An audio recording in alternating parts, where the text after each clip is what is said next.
1991 সালের পর দেশে ঐতিহাসিকভাবে রাষ্ট্রপতি নির্বাচন হচ্ছে।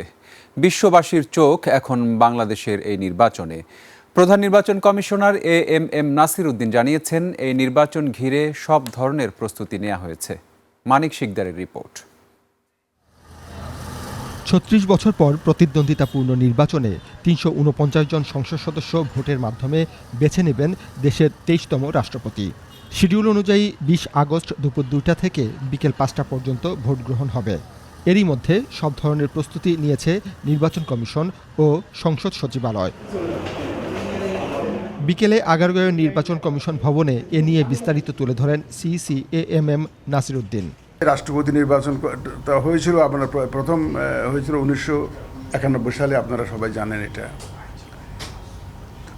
এরপরে কিন্তু আমাদের গত স্বাধীনতার পর থেকে পর্যন্ত আর তো কোনো রাষ্ট্রপতি নির্বাচন হয়নি। ওই একটা হয়েছে, একটু ইনস্টিটিউশনাল মেমোরি একটু এখানে একটু শর্ট আছে, কারণ আমাদের লোকজনও অভ্যস্ত না তো রাষ্ট্রপতি নির্বাচন করে অভ্যস্ত না। আইন এবং বিধিমালার আলোকে আমরা দেখেছি যে এখানে কয়েকটা স্তরে এই কার্যক্রমটাকে ভাগ করা যায়। প্রধান নির্বাচন কমিশনার বলেন, ঐতিহাসিক নির্বাচন হিসেবে রাষ্ট্রপতি নির্বাচন সঠিকভাবে সম্পন্ন করতে সকল ধরনের প্রস্তুতি সম্পন্ন করেছে কমিশন। বিধিমালা অনুযায়ী ভোটের দিন পার্লামেন্টের ভিতর কোনো প্রার্থী প্রচারণা চালাতে পারবেন না। আমরা ভোটার তালিকাটাও পাবলিশ করে দিয়েছি এবং গ্যাজেটটা পাবলিশ করেছি, শিডিউলটা ঘোষণা করে দিয়েছি। নির্বাচন চলাকালীন আমাদের উপস্থিতিতে কেউ প্রচারণা করতে পারবে না ওখানে। ভোট গণনা শেষে বিজয়ীর নাম ঘোষণা করা হবে, পরে নির্বাচন কমিশন থেকে গেজেট প্রকাশ করা হবে। ভোটের পরে তো আমরা ওখানে ইনস্ট্যান্টলি গোনা শুরু করব। গোনার পরে রেজাল্ট যেটা আমি অ্যানাউন্স করবো অ্যাজ নির্বাচনী কর্তা, দ্যাট ইজ ফাইনাল।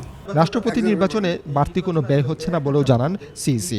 কিছু ব্যালট ছাপানো, তারপর কিছু কাগজপত্র, স্টেশনারি, এই তো আমাদের লোক যারা আছে তারা তো আমাদের লোকই, সুতরাং এখানে এক্সট্রা তেমন একটা ইনভলভমেন্ট আমি কিন্তু দেখি না। মানিক শিকদার, ২১ টেলিভিশন, ঢাকা।